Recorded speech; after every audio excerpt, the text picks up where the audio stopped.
ini ada satu gejala yang kondisi yang saya rasa ya memang kita tuh sudah tidak mau lagi denger pembentukan direction tadi, kita cuma mau berhenti ke comfort tadi tuh. Salah nggak sih kalau kita sebagai orang percaya, khususnya kita teman-teman youth ya, yang masih mencari komunitas untuk mencari sesuatu yang sesuai ekspektasi kita. Kita tuh sebenarnya harus melihat gereja sebagai tempat yang nyaman atau gimana sih kok? Karena kalau saya pun bicara jujur, kebanyakan orang tuh tidak mau jadi Kristen karena Kristen tuh judgmental, tukang menghakimi gitu. Jadi kalau kita ngeliat misal rambutnya aneh dikit kayak gini, waduh. Banyak anak muda juga kalau katanya meninggalkan gereja. Kenapa? Biasanya kan karena merasa tidak dimengerti. Kebanyakan ngejudge tentang ibadah gitu, karena nggak sesuai ekspektasi. Ekspektasi, betul. Kalau kita cuma cari tempat yang nyaman, jangan-jangan gereja cuma jadi pelarian dan lain sebagainya gitu. Kenapa ada gereja sempurna? Saya bilang sebenarnya ada. Gereja sempurna ada, tapi jawaban saya cuma dua. Yang pertama nih, kalau saya cari mungkin ketemu ada satu gereja yang sempurna. Begitu saya kasih tahu kamu masuk jadi tidak sempurna itu gereja. Gara-gara orang kayak kamu masuk gitu.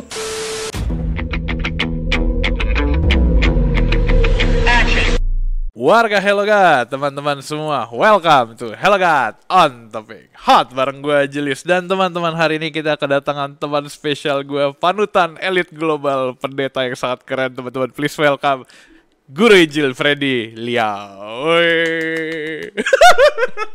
Semua tepuk tangan. Halo, kelas Freddy, apa kabar? Baik, sehat baik. Ya, haleluya. Nah, mungkin teman-teman nih banyak yang belum tahu Guru Injil Freddy itu siapa. Kok mungkin lo boleh kenalin diri dulu nih kok. Oke, saya Guru Injil Freddy. Sebenarnya nama panjang saya tuh Freddy Budi Wijaya, tapi banyak dikenal Freddy Liao karena lebih pendek, biar enggak panjang. Saya ngajar di STT RI, STT Reform Indonesia, sambil part time juga di GKY saat ini karena masih sambil studi. Gereja tercinta ya, keren banget. Oke, tapi hari ini gue seneng banget lu bisa datang kok. Kita udah bahas banyak. BTW teman-teman, sebenarnya sebelum ini kita lagi bahas begitu banyak hal indah loh. Udah satu episode ya. Cuma ini tiba-tiba kita syuting lagi satu episode. Kok BTW udah berapa lama jadi hamba Tuhan atau guru Injil? Saya lulus itu dari tahun 2013, langsung masuk di gereja sebagai full time. Berarti sampai sekarang ini sudah 10-an tahun gitu. Oke, pertanyaan penting. Kenapa mau jadi hamba Tuhan? Oke, karena memang saat itu saya tuh sebenarnya dari latar belakang dari kecil itu nggak tahu kenapa saya Katolik sebenarnya. Tapi dulu waktu kecil kalau ditanya teman-teman SD itu cita-cita apa? Jadi pilot, jadi dokter, jadi polisi, meskipun nggak tahu polisi gimana. Gitu. Saya kalau ditanya guru itu cita-cita apa? Ya nggak tahu kenapa, nggak tahu kesan berapa. Jadi pendeta. Gitu. Lalu, Roh Kudus. Mama saya sampai ngomel, kamu Katolik harusnya jadi romo bukan pendeta gitu. Nah, cuman saya bilang nggak tahu kenapa saya tuh kepingin jadi pendeta gitu. Karena ngelihat figur pendeta tuh kayaknya kok menenangkan, terus dia tuh ngomong bisa ngarahin jemaat tuh kok kayaknya sesuatu yang wah ini pinter gitu. Seru banget. Ya tapi seiring jalannya perjalanan hidup ya banyak kesulitan hidup. Ya tujuan utama saya enggak jadi pendeta, jadi pendekar pokoknya kaya gitu. Oke, terus kenapa tetap jadi pendeta kok? Waktu balik ke ditarik kerja di Jakarta itu kan banyak sekali ngalamin banyak hal. Akhirnya mulai suatu saat itu sadar kalau malam ini mati ini uang segini banyak mau jadi apa gitu. Karena saya tuh dulu 2,5 tahun kerja sebagai desainer, lalu saya buka kantor desain sendiri. Saat itu tahun 2005 itu saya 1 bulan itu cuman kerja 2 minggu freelance sebagai desainer. Saya terima order sendiri itu sudah 30-an juta. 2 minggunya. Saya mau jadi desainer. Waktu itu, sekarang desainer gratis soalnya, bukan desainer grafis. Jadi dulu belum banyak saingan. Bagus. Nah saya 2 minggu kerja sudah dapat segitu, 2 minggunya saya pelayanan. Jadi saya pokoknya datang ke gereja, apapun yang pembina saya itu mau ya saya bantuin. Jadi saya dulu pokoknya maunya pelayanan, nah lalu saya juga kerja sudah banyak uang, ya cukup 30 saya enggak mau lebih gitu. Ya sudah gitu. Tapi lama-lama mikir kalau malam ini mati uang segitu banyak, buat apa? Yang tahu pinnya cuma saya, lah buat apa gitu. Boleh mungkin sekarang transfernya ke saya gitu. Sekarang Julie. sudah habis. Sudah berapa tahun yang lalu. Sorry banget, gue lancang banget. 2005 tuh 30 juta adalah uang yang sangat banyak teman-teman. Itu zaman dimana inflasi belum tinggi-tingginya lah ya. Gila, 2 minggu keren banget kok. Kenapa kok meninggalkan uang segitu banyak karena mikir bakal mati hari ini gitu? Ya karena saya pikir juga sama kan saya sebenarnya pertanyaan takut mati itu udah dari kecil. Saya tuh waktu itu tiba-tiba enggak tahu kenapa juga di SD itu tiba-tiba kok rasa mati itu apa gitu. Jadi tiba-tiba saya jadi anak yang murung, padahal biasa ceria. Mama saya tuh langsung ngomel tuh. Kenapa kamu murung? Jangan-jangan sudah pacaran gitu. Saya bilang enggak, saya cuman marahin mama saya langsung. Saya bilang mama itu enggak fair. Saya enggak pernah ditanya mau hidup atau enggak, dipaksa hidup. Dilahirkan, enggak ditanya. Tapi sesudah lahir sekarang saya dipaksa untuk maju itu menuju ke arah kematian gitu. Nah mati itu apa? Mama itu enggak fair. Kalau mama enggak bisa ceritain mati itu apa dan saya harus menghadapi itu, mama jahat. Mama enggak fair. Nah tapi seperti biasa mama pada umumnya dia omongin gitu ngamuk langsung. Anak kecil ngomong mati-mati, awas lu. Jangan ngomong mati-mati. Ya udah, saya enggak berani nanya. Nah, itu dari SD tuh. Kok gue SD tuh nggak mikirin gituan loh kok. Ini gue kasih tau itu karunia ya, bukan penghinaan ya. Itu karunia. Kalau di SD tuh gue mikirnya apa yang harus gue lakukan supaya nilai gue bagus. Apa yang gue harus lakukan biar gue bisa bohongin mama tapi nggak dosa gitu. Misalkan ya, lu sudah memikirkan apa itu kematian? Sebenarnya enggak. Kalau saya menurut saya banyak anak SD itu sebenarnya mikirin itu. Cuman gara-garanya guru kadang-kadang mengubur pertanyaan itu. Akhirnya kita mulai mikirin yang praktis-praktis. Tapi saya percaya banyak anak itu dari kecil sebenarnya banyak pikiran tuh yang filosofis tuh. Tapi kita enggak pernah jembatani dengan baik. Nah, moga-moga mereka dengar Hello God langsung dijembatani dengan baik. Haleluya, saudara-saudara. Apalagi episode ini berpikir kritis itu tidak salah ya, teman-teman. Berpikir skeptis itu salah. Berpikir kritis itu baik, disertai dengan tindakan lebih baik lagi gitu. Jadi ketika kita bertanya, kita mencari juga. Kok tapi hari ini kita mau bahas satu topik keren nih. Gue suka sebenarnya dari cerita lu tadi, lu sempat mention sesuatu yang menurut gue pas sama topik kita hari ini, itu tentang ketika lu melihat, wow, pendeta tuh kalau ngomong keren, pendeta tuh kalau ngomong nyaman sekali, atau gimana, gue mau jadi pendeta gitu. Nah menurut lu sampai hari ini hal itu masih ada nggak di gereja-gereja kita zaman now? Ada dan tidak sebenarnya bagi saya. Beberapa saya lihat ya pasti tetap ada. Kita tidak bisa pungkirin itu. Karena kalau saya pun bicara jujur, orang nomor satu yang paling berjasa dalam hidup saya hamba Tuhan. Tapi ya kalau mau ngomong sebaliknya lagi, orang yang paling banyak menyakiti saya ya hamba Tuhan juga. Itu lumayan lucu tuh. Kita mau gali tuh di situ. Kalau hamba Tuhan kalau menjadi berkat tuh wajar. Kayak seharusnya itu mereka tuh memiliki satu panggilan untuk membawa berkat dari Tuhan ya, bukan menjadi berkat, nah tapi menjadi perpanjangan berkat kan. Nah cuman menyakiti, kenapa? Kenapa menyakiti kalau gitu? Kadang-kadang saya cuma melihat mungkin begini ya, mungkin. Saya melihat beberapa kan kita itu seringkali merasa kita itu perlu membela Tuhan, membela ajaran. Sehingga kita tuh sulit sekali melihat orang itu yang berbeda.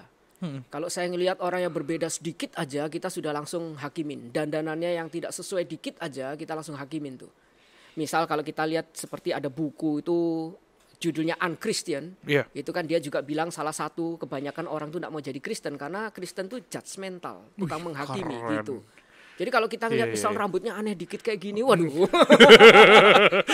Ini apaan sih ini orang rambut tinggi banget ke gereja, mencuri kemuliaan Tuhan. Judgmental ya.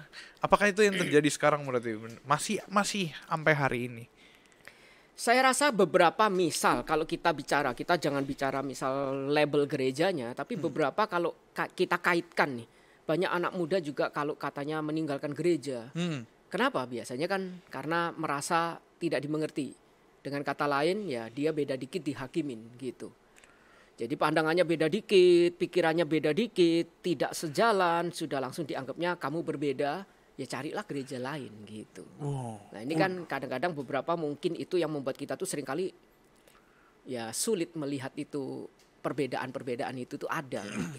Iya, tapi kalau kita ngomongin tentang gereja ya, berarti sebenarnya gue kepikiran dua hal nih kok.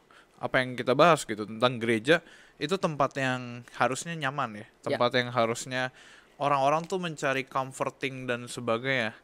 Nah itu makanya ke hari ini gue pengen nanya, apakah berarti kita sebagai, kalau gue ngomong dari sudut pandang kita ya jemaat, orang-orang yang datang ke gereja, kita tuh sebenarnya harus melihat gereja sebagai tempat yang nyaman atau gimana sih kok? Nyaman pasti iya, nggak bisa dipungkiri dan itu nggak salah juga. Tapi bagi saya yang salah adalah kalau kita berhenti di situ gitu.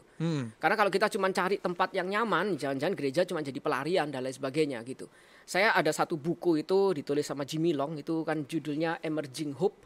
Dia mengatakan setiap orang tuh butuh community dan community itu harusnya kan menjadi community yang ya dia katakan ada 3 kata yang dia pakai tuh. Comfort, healing, and direction gitu. Jadi kalau kita mencari gereja karena kita comfort, kita nyaman di situ, it's okay. Ya kita juga butuh komunitas. Manusia tidak bisa seorang diri, dia butuh komunitas. Dia cari komunitas di mana dia bisa nyaman, itu oke. Tapi apakah dia setelah nyaman itu lalu dia mau dipulihkan di situ tuh, healing. Saya rasa healing pun itu tidak salah juga. Jadi kalau kita mencari komunitas untuk kita tuh bisa mendapatkan pemulihan di situ, kita dimengerti, bisa menjadi diri kita apa adanya, boleh. It's good. Tapi tidak boleh lagi lupa ada berikutnya, direction. Kita mau diarahkan atau enggak. Banyak kadang-kadang kita melihat juga sebaliknya lagi. Bukan gereja tidak mau terima, tapi kadang-kadang anak mudanya tidak mau diarahkan gitu. Oh, keren. Pokoknya maunya gerejanya nyaman, musiknya sesuai dengan selera saya. Tapi dia tidak mau diarahkan bagaimana bermusik yang benar misal. Gue mewakili anak-anak muda setuju. Langsung lempar ya. Langsung pakai namanya gue aja biar nggak sesat. Cuman bukankah kayak musik dan sebagainya itu sekarang jadi satu kewajiban gitu buat kita datang. Ya kalau misalkan kita datang nih ke sebuah gereja ya, let's say umur gua ya, 18 sampai 25 tahun gitu, datang ke sebuah gereja kan emang kita yang kita akan cari memuji Tuhan tuh seperti itu. Kayak gitu enggak sih?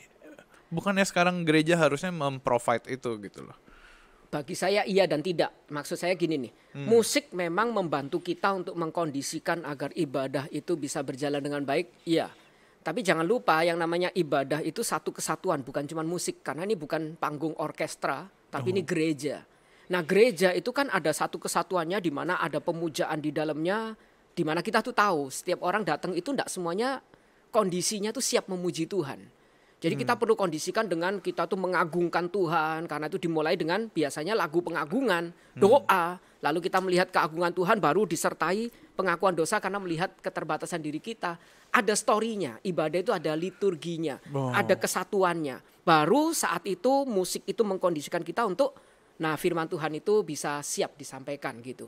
Iya. Itu tidak salah, kita percaya musik itu berperan, itu tidak salah. Iya. Yang salah adalah kalau kita itu gereja sudah identik cuman seolah-olah gereja itu musiknya tok. Yang kita cari musik, kalau musiknya tidak sesuai selera saya, tidak pakai ini, tidak pakai itu, lah kita tidak mau datang. Kalau seperti itu saya rasa di agama lain kan juga sama. Wow. Agama lain juga punya pemuda. Tapi kenapa agama lain tidak punya pergumulan seperti kita orang Kristen? Saya rasa pergumulan orang meninggalkan gereja gara-gara musik itu kayaknya cuma di kekristenan tuh. Misal kita ambil agama tertentu, kita tidak usah sebut. Iya. Agama tertentu itu tahu yang namanya doa itu dia cuma pakai monoton duk. Iya. Tidak pernah tuh saya dengar ada anak pemuda itu komplain, kok bosen. Harusnya dikembangkan dong, tuk. Tidak pernah tuh. Bisa gitu, lo keren kan? lo ya. Dia tetap tahu itu ibadah. Dia mau yang lain-lain di luar itu. Gitu. Jadi bagi saya kita jangan lupa bahwa ini satu kesatuan utuh. Bukan berarti tidak boleh silahkan. Tapi apakah ini membimbing satu cerita itu liturgi di dalam satu keutuhan ibadah itu tetap terjadi itu aja gitu. Tapi akhirnya jadinya kita ngincernya musiknya doang gak sih? Betul. Ngincernya hal-hal. Nah balik ke pertanyaan paling dasar kalau gitu, ngapain kita ke gereja sejak awal? Buat apa? Betul, pernah ada satu anak muda itu datang ke saya. Boleh nggak kita itu bikin acara khusus full prayer and worship tapi tidak ada khotbah? Saya bilang kenapa yang dibilang acara khusus cuma seperti itu? Kenapa nggak kamu bilang sebaliknya? Boleh nggak kita bikin acara khusus full 2 jam khotbah nggak ada musik? Saya rasa sebenarnya kita ini ada satu gejala yang kondisi yang saya rasa ya memang kita tuh sudah nggak mau lagi dengar pembentukan direction tadi. Kita cuma mau berhenti ke comfort tadi tuh. Comfort belum tentu saya juga mau mengarah ke arah healing gitu. Apalagi direction. Yang bisa mendirect kan salah satunya firman Tuhan. Gitu. Iya itu bum belar banget sih kok. Gua ngerasa lah kalau setiap pengakuan pribadi. Kalau misalkan gue datang ke sebuah ibadah gitu, ibadah hari Minggu, gue pasti akan ngejudge. Kita balik ke topik paling pertama tuh tadi, orang Kristen judgmental. Gue akan ngejudge kayak ngerasa ini kenapa ibadahnya gini. Tadi kita sempat cerita tentang hamba Tuhan yang khotbah di weddingan gitu kan. Itu kan gue akan ngomong gitu. Oh ini kenapa gini. Akhirnya orang-orang jadi ngejudge kan tentang ibadah gitu. Nah mungkin emang itu masalah kita aja nggak sih untuk orang-orang percaya, khususnya yang jelek kebanyakan ngejudge tentang ibadah gitu karena nggak sesuai ekspektasi. Betul. Nah betul. Ini gue mau lompat ke ekspektasinya gitu. Berarti salah nggak sih kalau kita sebagai orang percaya, khususnya kita teman-teman youth ya, yang masih mencari komunitas dan sebagainya, untuk mencari sesuatu yang sesuai ekspektasi kita? Sekali lagi ekspektasi tidak salah, makanya kita itu komplain. Apalagi bagi saya, kita kekristenan itu kan sesuatu yang mengajarkan kita itu sesuatu yang ideal, harusnya seperti ini. Dunia kita tidak seharusnya seperti ini, karena jatuh dalam dosa, makanya jadi seperti ini. Tapi ada penebusan, harusnya kita bisa pulihkan kembali. Nah itu kan bicara ideal, di mana ada ekspektasi, hope di dalamnya tuh. Nah tapi kita juga harus bedakan, hope itu bukan dream, itu yang pertama tuh. Hope itu bukan dream. Ekspektasi itu boleh, tapi ekspektasi kan harus diikuti dengan kita itu bukan dream. Kita harus buka mata, lihat realitanya juga. Yang salah adalah seringkali anak muda itu ekspektasinya ada, tapi dia selalu bermimpi tidak mau lihat realita. Dan dia selalu merasa, ini ekspek saya, tidak terjalin, tidak terjadi, saya pergi. Pergi mau sampai kapan? Pernah ada orang bilang sama saya mau cari gereja yang sempurna. Ada enggak? Kenapa tidak ada gereja sempurna? Saya bilang sebenarnya ada. Jadi ada beberapa jawaban. Sebenarnya ada. Gereja sempurna ada. Tapi jawaban saya cuma 2. Yang pertama nih. Kalau saya cari mungkin ketemu ada 1 gereja yang sempurna. Begitu saya kasih tahu kamu masuk jadi tidak sempurna itu gereja. Gara-gara orang kayak kamu masuk gitu. Jadi kalau ada enggak gereja sempurna? Mungkin ada. Mungkin ada. Kalau saya cari mungkin ada. Tapi begitu ketemu, saya kasih tahu kamu masuk jadi tidak sempurna.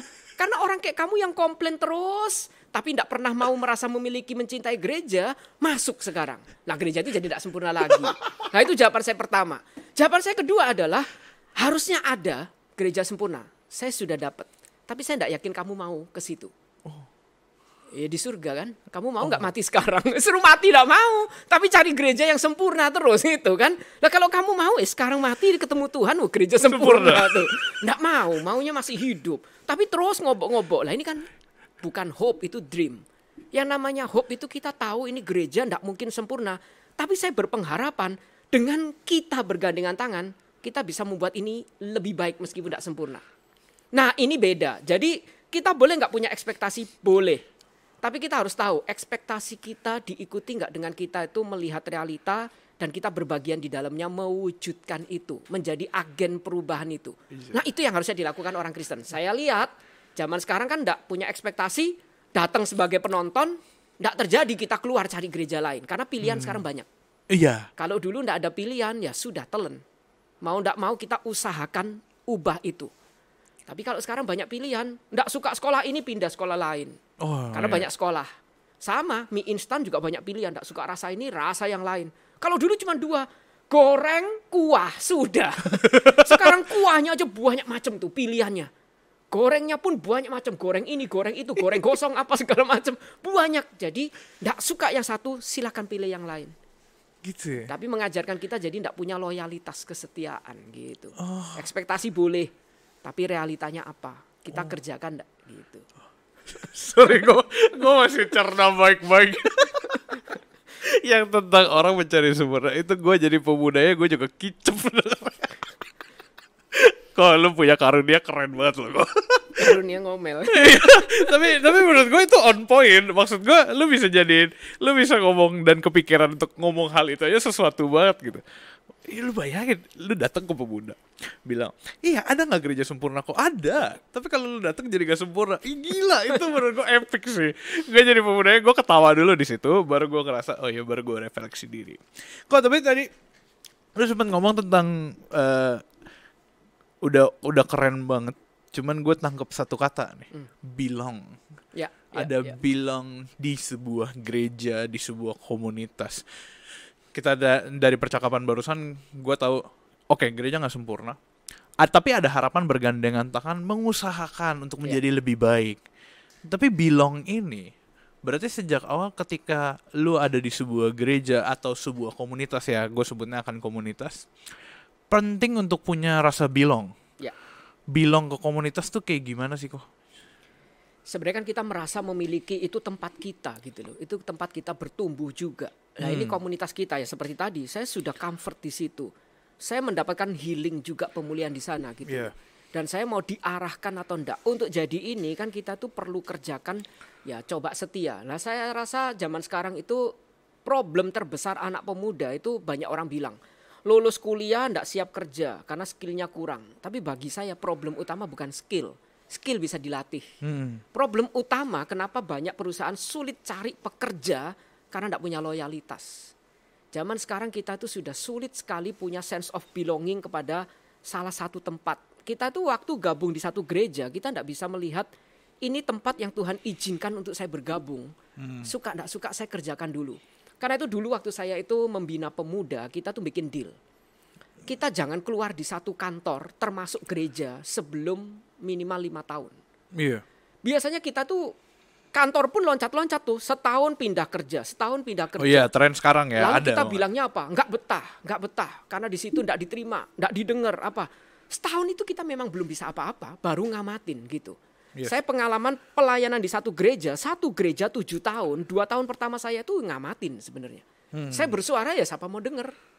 Ya kita kadang-kadang bersuara juga orang belum tahu hasil kerja kita apa. Mulai tahun kedua selesai, mulai orang itu kenal kita, mulai orang itu bisa melihat hasil karya kita, lah itu mulai sedikit berbeda. Jadi enggak bisa kita itu menghakimi satu tempat itu, oh baru 1 tahun sudah, ini gereja enggak benar gini, lalu kita pindah. Nah sense of belonging, lalu loyalitas itu bagi saya itu yang sulit sebenarnya. Nah jadi bagaimana saya itu mau melihat satu tempat enggak sempurna, harusnya jangan buru-buru langsung cari tempat lain dulu, tapi tanya, kenapa Tuhan izinkan saya di situ? Ada bagian yang Tuhan ingin saya kerjakan enggak? Sebelum itu kita dapat ya, saya rasa lebih baik kita jangan pindah dulu gitu. Kita coba cari tahu. Jangan sampai kita tuh cuman mencolok di gereja, puluhan gereja, tapi kita enggak pernah tahu panggilan Tuhan itu apa. Jadi kita perlu harus tanya, part saya apa? Kecuali kalau kita sudah lakukan semua part, tapi tetap enggak bisa mentok, ya mungkin itu bukan tempat kita. Ya silahkan pindah.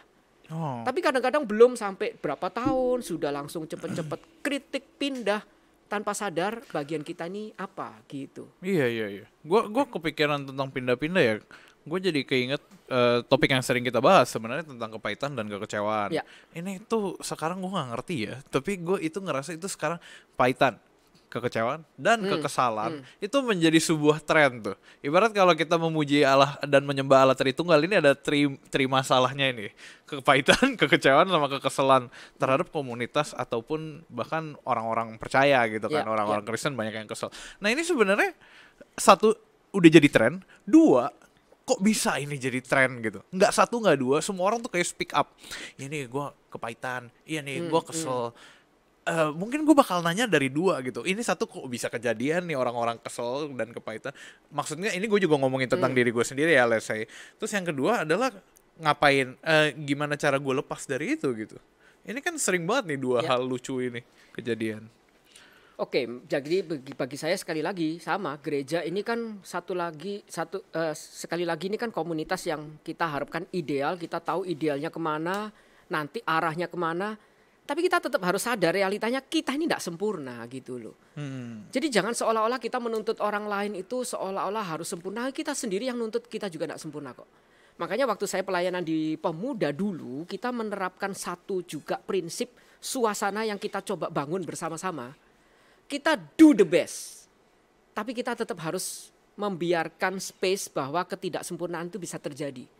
Jadi di dalam pelayanan asal kamu sudah do the best, salah kita ketawa bareng, jangan hakimin. Oh seru tuh. Jadi begitu salah ya sudah, yang penting kamu sudah pelayanan dengan baik, nggak persiapan dengan baik, ya sudah.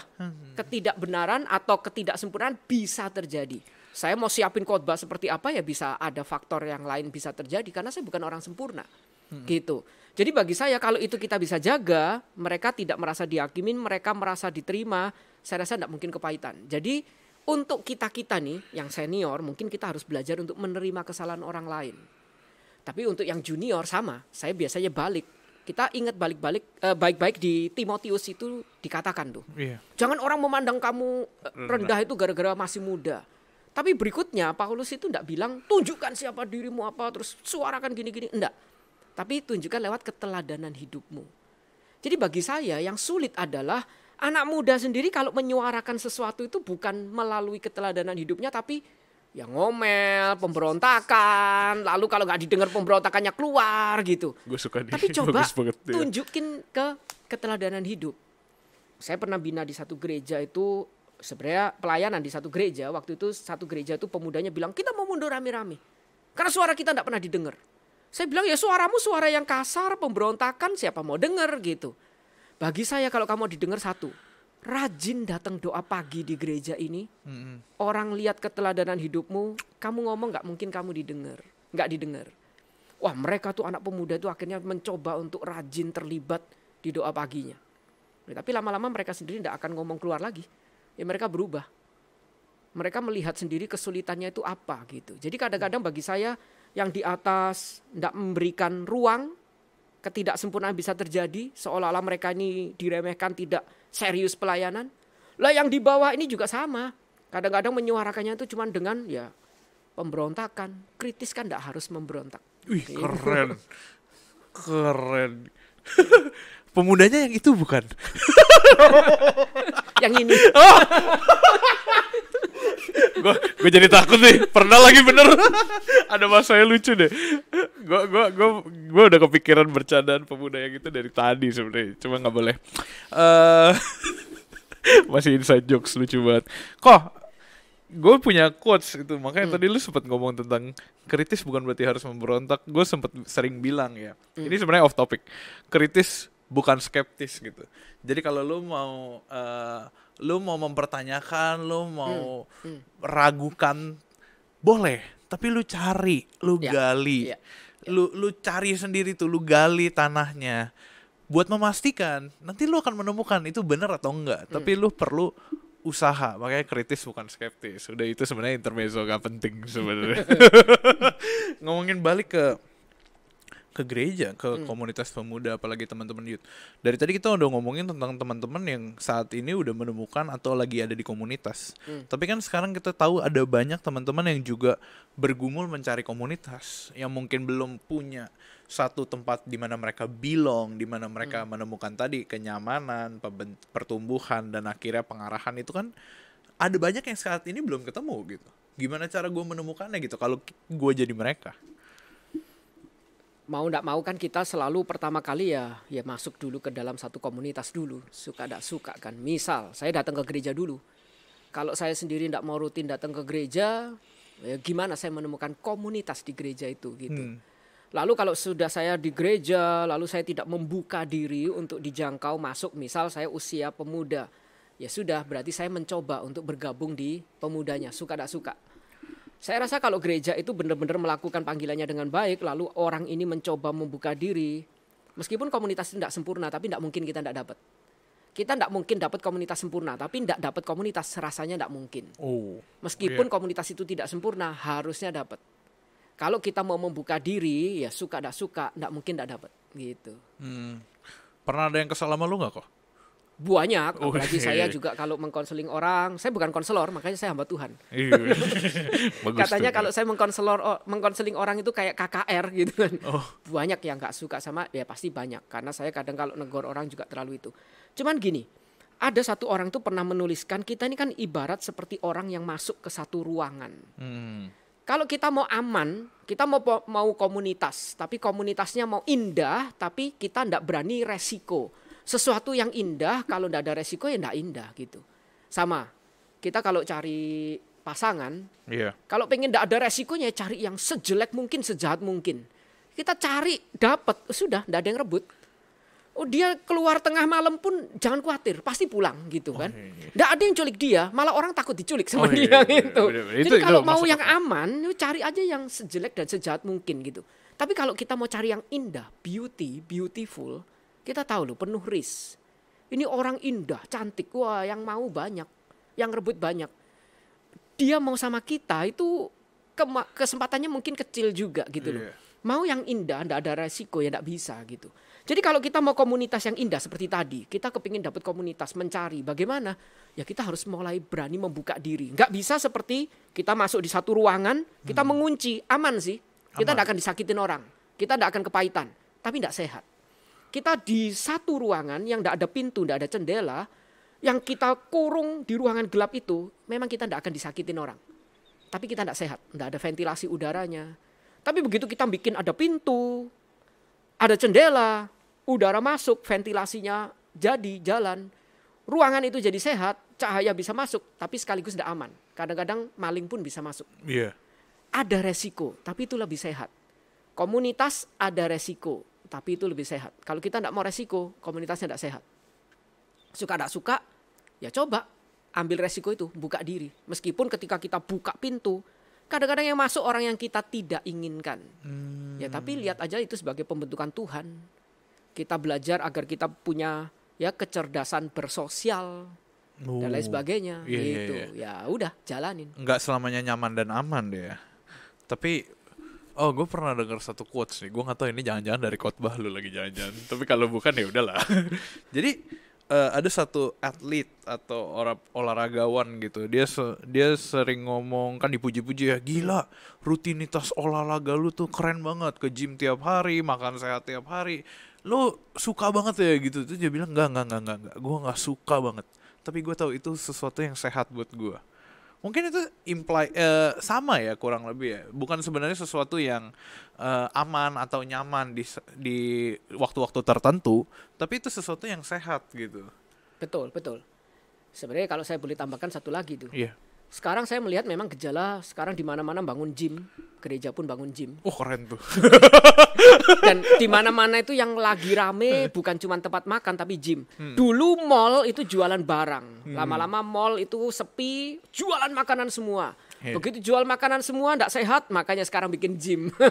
Nanti ke depan enggak tahu apa. Cuman saya rasa kenapa orang itu pagi-pagi rela bangun pagi untuk pergi golf, gym dan lain sebagainya. Sebenarnya mereka tahu mereka perlu kesehatan dan mereka takut mati sebenarnya. Saya takut mati, saya ingin hidup lebih panjang, makanya saya nge-gym dan lain sebagainya. Cuma sayang orang enggak takut setelah mati itu kemana. Makanya orang enggak pernah membelain bangun pagi untuk enggak telat ke gereja. Untuk rutin, untuk baca firman Tuhan agar saya sehat, agar nanti mati itu. Wah, kehidupan setelah kematian itu benar bisa bersama Tuhan. Nah itu yang sedih sebenarnya. Itu seru banget lagi. Boleh nggak gue gali satu lagi? Ya. Itu dari kalimat lu barusan. Bisa nggak gue bilang kalau gitu kan kesehatan itu berarti lu menginvest untuk kesehatan lu. Berarti ini gue menginvest untuk masuk surga gitu atau ketemu Tuhan gitu. Let's say. Sebenarnya kan perspektif kita nggak bisa perspektif cuma di dunia ini kan. Makanya orang bilang orang Kristen perspektifnya harus kekekalan. Itu kan maksudnya bukan kita bicara muluk-muluk. Tapi kita harus tahu hidup kita tuh nggak berhenti cuma di sini loh. Tapi kan ada yang namanya kita itu nanti setelah Kristus itu datang kedua kali, kita dipulihkan tubuh kemuliaan, itu kan ada lagi. Bukan cuma berhenti saat nanti mati di dunia ini gitu. Yes. Nah kalau kita cuma hidup mikirin cuma kerja sampai mati, berarti perspektif kita kan cuma perspektif berhenti sampai di sini nih. Tapi kita mungkin cuma berhenti kalau kita kan ada tahapan diciptakan, kejatuhan, penebusan, lalu konsumasi. Berarti kita jangan-jangan cuma berhenti sampai kejatuhan tuh.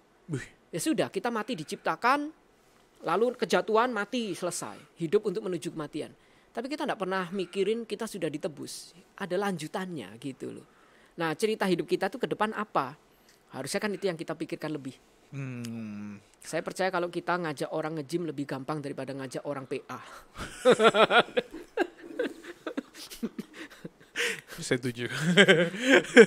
Setuju. Apalagi gym sekarang banyak ya, udah banyak buka di mana-mana. Kok pertanyaannya gue balik kok. Lu pernah nggak kesel sama komunitas atau gereja di dalamnya?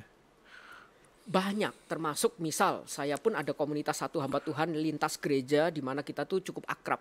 Nggak banyak sih, tapi kita juga saling tegur. Kadang-kadang kita bisa kesel sama si A, si B. Misal si A ini, kadang-kadang ada tugas, khotbah, minta saya bantu siapin. Saya ngomel-ngomel, males banget lu, apa segala macam. Kadang-kadang ada, kita saling tegur kesel. Tapi kan kita tahu, ya ini pembelajaran kita juga. Ini community yang suka tak suka mirip kan. Kita pernah nggak sebel sama saudara? Pernah. Tapi itu saudara yang Tuhan itu berikan gitu. Pernah nggak sebel sama orang tua? Pasti pernah. Tapi itu orang tua yang Tuhan itu berikan gitu. Ya pertanyaan saya kan apakah saya itu ya segitu gampang mau cari komunitas baru atau saya itu tetap mau lihat apa sih part saya untuk berbagian di dalam community ini. Sampai saya melihat ya memang sudah ada bagian ya mungkin salah komunitas. Tetap ya, ada pilihan itu ya. Ya bisa gitu. Kalau udah sampai ke tahap itu gitu, mungkin salah komunitas kita ngapain? Cabut. Tapi jujur, gumulkan lu ya. Oh iya benar. Hati-hati Anda saudara-saudara semua. Jadi bukan berarti termasuk saya. dikit-dikit wah enggak cocok pindah. Sekali lagi bagi saya ya kita belajar lihat dulu, loyal dulu di satu tempat gitu. Bukan untuk semata-mata kita punya tempat dan sebagainya, tapi itu satu penting juga untuk pertumbuhan rohani, pertumbuhan pribadi kita lah. Itu sebenarnya menjadi satu poin penting. Gue punya analogi. Gue sempat sebut ini analogi di sini sama siapa gue lupa. AC. Gereja tuh komunitas itu sebenarnya kayak rumah yang dimana kalau misalkan ada ketidaksempurnaan itu let's say AC-nya tuh lagi bocor. Kalau AC-nya bocor, lu bukan pindah rumah dong. Lu bukan pindah rumah dong. Ini AC-nya bocor lu, ya udah gue pindah rumah, lu ganti kan AC-nya. Atau kan lu benerin lah at least, terus panggil tukang sewa dan sebagainya. Ya gitu, sama kayak di komunitas. Kalau misalkan lagi ada sesuatu yang mungkin kurang enak, kurang baik, gesekan-gesekan yang tidak menyenangkan, lu beresin, selesain, kelarin. Jangan berarti lu pindah komunitas, pindah ke sana yang kelihatannya lebih asik dan sebagainya. Itu mungkin kalau ya kayak gitu. Itu mungkin kalau apalagi kalau kita banding-bandingin ya, di sana AC-nya jauh lebih dingin, di sini AC-nya nggak dingin sama sekali, bahkan nggak ada. Kan banding-bandingin akhirnya jadi masalah juga. Betul. Gue sering mikir gitu. Betul. Kalau itu rumah kita, betul. Tapi kalau kita tidak merasa itu rumah kita, AC rusak ya kita langsung buang. Kalau itu bukan rumah kita gitu. Wow. Makanya bagi saya kita tuh tidak pernah merasa sense of belonging, ya kita akan gampang sekali ninggalin gereja. Wow. Kalau kita tidak mau melihat bahwa misal nih ya, tidak semua orang loh bisa punya gereja, beribadah dengan nyaman seperti kita.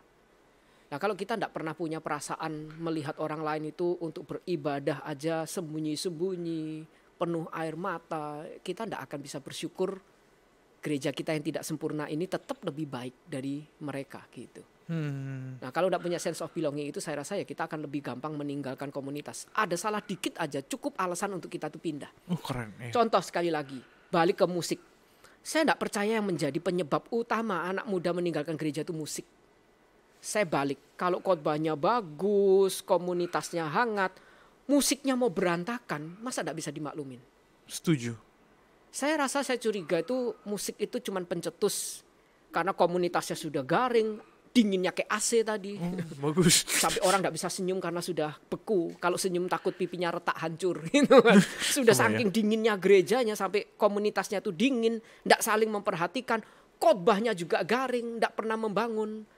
Musiknya jelek pula, pindah dia. Saya datang buat apa? Sudah tidak diisi firman Tuhan, komunitasnya garing dan dingin. Terus musiknya juga seperti itu. Cukup alasan untuk dia pindah. Tapi saya percaya kalau kita itu cuman musiknya jelek misal, tapi khotbah, hamba Tuhannya perhatian, komunitasnya baik, masa sih kita gampang meninggalkan itu? Setuju maksimal. Gitu. Setuju maksimal. Lo nggak bisa lempar ke satu aspek, bener banget. Bukan soal musik, maksudnya semua masalah gereja sama lah. Gue percaya semua masalah gereja beda-beda, baik dari yang paling besar sampai yang paling sedikit pun gue rasa masalahnya tuh semua nggak beda jauh. Entah itu berdampak di khotbah, di jemaat, di komunitas, di firman Tuhan, di lagu, semua tuh berputar-putar di sana ya. Lucu banget deh kok. Cuma masalahnya bagaimana itu harusnya nggak menjadi alasan kita. Betul. Untuk kita pindah-pindah. Sebenarnya harusnya fokusnya adalah di pertumbuhan rohani kita. Kalau misal kita mengatakan, karena gereja ini tidak relevan, ya kamu dong bikin relevan. Suarakan dong yang relevan apa. Mungkin hamba Tuhanmu zamannya sudah beda. Suarakan dong yang butuh apa. Tapi sekali lagi, menyuarakan tidak harus memberontak. Kita ini seringkali kejebak. Saya suka bicara sama anak saya. Kamu jangan tertipu sama orang yang ngomong, kamu sudah masuk ke usia pemberontak. Usia remaja pemuda adalah usia pemberontak. Salah. Saya tidak setuju istilah itu. Usia kritis itu betul. Tapi kritis sekali lagi tidak harus pemberontak. Kritis berarti kamu mulai bertanya. Dulu semua kamu terima. Sekarang mulai kenapa harus gini? Dulu jam segini harus masuk kamar tidur. Sekarang kenapa harus tidur? Kenapa harus jam segini? Kenapa tidak bisa jam lain? Mulai semua dipertanyakan. Nah itu usia kritis. Tapi usia kritis sekali lagi tidak harus usia pemberontak. Kalau usia pemberontak nanti dia punya excuse. Saya memang pemberontak karena ini usia saya. Pemuda itu memang harus gini. Pemuda itu harus berontak. Harus nunjukin semangat yang beda. Masa bener sih? Saya pernah khotbah di satu gereja dibilang tidak harus pakai jas. Boleh pakai jaket kulit, silahkan pakai rantai-rantai. Lo jijik orang lihat saya, karena itu bukan gaya saya gitu loh. Saya tiba-tiba gara-gara diundang ke satu gereja, Langsung khusus demi gereja itu saya minta belanja jaket kulit lalu pakai rantai-rantai, dicerai saya sama istri saya nanti. Saya jadi orang yang berbeda, malah enggak otentik loh. Saya percaya malah saya suarakan di gereja itu, yang membuat saya diterima itu bukan pakaian saya. Bukan jas saya, atau saya enggak pakai jas, tapi kita otentik atau enggak. Saya rasa anak pemuda itu kadang-kadang tidak bisa diterima, enggak bisa jadi otentik. Lalu dia menyampaikannya juga dengan cara yang enggak baik. Lah itu mungkin yang jadi pergumulan mereka tuh. Wih, Gitu. keren banget itu kok. Jadi jadi otentik, makanya saya sampai sekarang tetap pakai jas. Cuma untuk gue nggak briefing kok pakai jas ya ke podcast. Tapi gue pengen loh sesekali gue podcast gue pakai jas rapi gitu, gue pengen tahu feelingnya gimana sih. Gue kalau pakai jas tuh selalu ada feeling gila gue keren. Gila gue keren. Kenyataannya enggak, tapi at least feelingnya gue pede, gue keren gitu. Lucu deh. Kok kita udah panjang banget nih, gue berapa lama tuh? Wih keren. Rencananya sebenarnya harusnya 40 doang, tapi karena gue nggak berasa, menurut gue nggak berasa, karena dari tadi tuh sebenarnya gue ngomong sesuai dengan apa yang gue alami gitu, sesuatu yang gue lihat, sesuatu yang gue alami pribadi. Nah cuman kan kita ngobrol dengan teman-teman yang saat ini punya pergumulan yang masing-masing tuh begitu luas, begitu banyak, beda-beda gitu. Mungkin kalau gue boleh sempitin ke satu pertanyaan terakhir gitu, ada nggak satu tips atau satu message dari lu gitu kepada teman-teman yang saat ini apalagi mencari atau enggak bermasalah di dalam komunitas mereka, tidak menemukan belonging, mungkin merasa nge-stuck, garing, kaku, lelah gitu. Bukan jangan lelah, tapi sudah lelah gitu kan. Mungkin kalau lu pernah dengar bercandaannya. Nah kayak gitu tuh, ada gak satu message buat kita gitu? Sekali lagi ini memang pasti berkait banyak hal ya. Cuman kalau saya memposisikan diri sebagai saya ini anak muda mencari gereja. Oh keren ya. Yang sulit sekali saya itu dapat misal nih ya. Misal kita enggak usah ngomong label, tapi misal saya datang ke satu gereja tuh khotbahnya sudah membosankan, musiknya bikin ngantuk, lalu komunitasnya juga garing. Bagi saya tetap yang mengingatkan saya cuma satu tuh. Bukan berarti kita enggak bisa doing something gitu. Jangan pernah merasa terjebak. Yang namanya cerita selalu ada 3 hal. Kalau kita bikin film juga selalu ada 3 hal. Plot, setting, karakter. Kita selalu melihat, oh plotnya, ceritanya seperti apa. Oh ceritanya dari dulu ya memang gereja ini gereja kaku. Gereja ini tidak relevan. Gereja ini membosankan. Hamba Tuhannya khotbahnya seperti itu. Itu ceritanya. Dengan settingnya ya udah ya ini gereja seperti ini. Macet tempatnya. Settingnya juga tempatnya membosankan. Gerejanya bangunannya juga kurang modern dan lain sebagainya. Tapi jangan lupa loh, ada karakter loh. Siapa kita loh. Setiap kita itu adalah orang-orang yang unik yang Tuhan itu juga izinkan pakai. Jadi jangan pernah kita tuh merasa terjebak seolah-olah ketika kita masuk ke satu gereja, seolah-olah kita itu cuma terjebak di plot sama setting karakter hilang gitu. Kita lihat cuma karakternya mereka, karakter kita pun apa. Kenapa kita diizinkan Tuhan melihat semua itu gitu. Apakah untuk cuman komplain kepahitan sama gereja lalu meninggalkan gereja? Saya percaya kita memang tidak dipanggil untuk cuman memenuhi gereja, datang ke gedung gereja. Karena dari awal juga diceritakan di dalam Alkitab gereja itu bukan gedungnya. Tapi bukan berarti kita lupa kita pun itu dipanggil untuk jadi gereja, itu aja.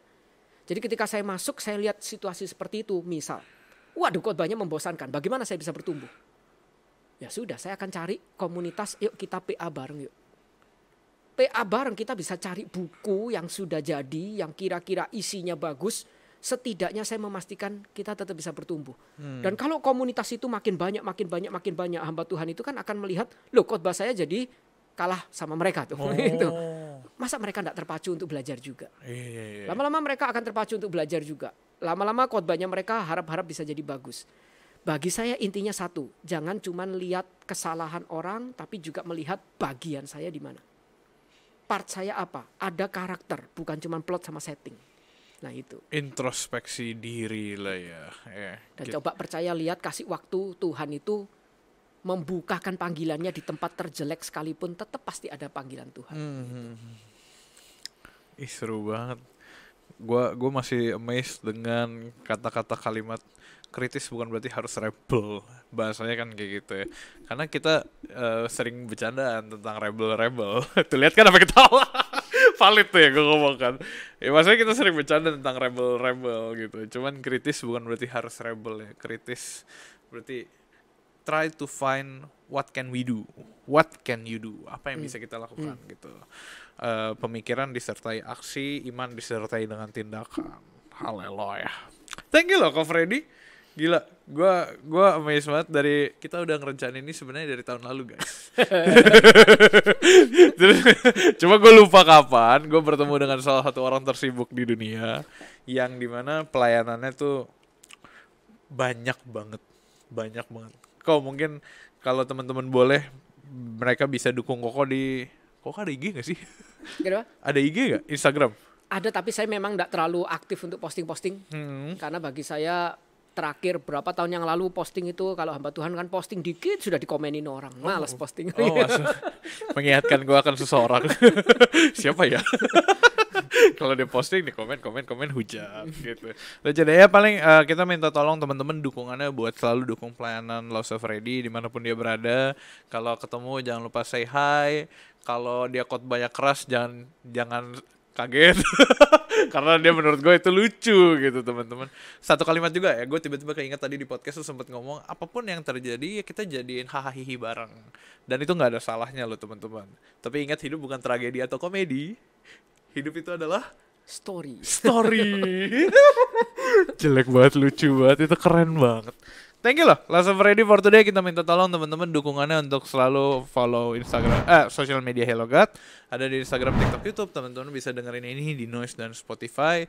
Dan kalau teman-teman masih ada space di handphone, jangan lupa download aplikasi Hello God. Ada di App Store dan Play Store. Kita bisa sama-sama dukung, berdoa bareng, dan kita bisa sama-sama bergumul bareng-bareng. Kalau gitu, hari ini thank you Ko Freddy for today. Thank you untuk Feby di sebelah sana. Dan thank you teman-teman semua for watching Hello God on Topic, where Hello God will always be on topic. God bless you teman-teman semua. Stay connected with Hello God.